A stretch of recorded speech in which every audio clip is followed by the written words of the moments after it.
Okay po. Ma'am, ano po bang problema? Akala mo hindi ko alam? Halino, Ilabas mo na bago dumating sila, sir. Akala ko tapat ka, magnanakaw ka din pala. ma'am, huwag naman po kayo magbintang ng ganyan, no? Wala naman po akong ginagawa.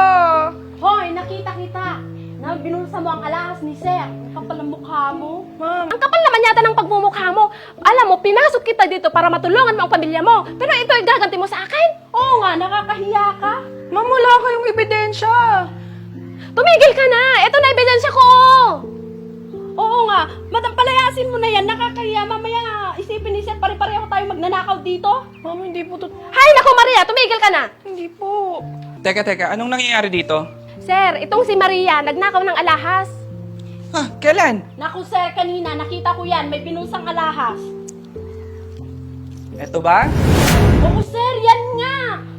Naku, sira ang lock nito kaya laging nalalaglag. Napulot to ni Maria.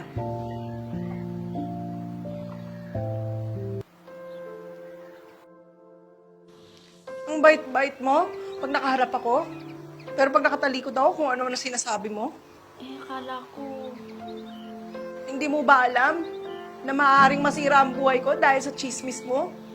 At hindi mo rin ba naisip, sa tuwing nangangailangan ka ng pera, sino bang nagpapautang sa'yo?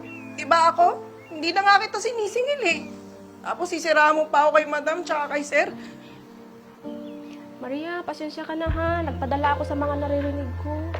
Sana sa susunod, huwag kang magbabadala sa kahit anong sasabihin nila sa chismis.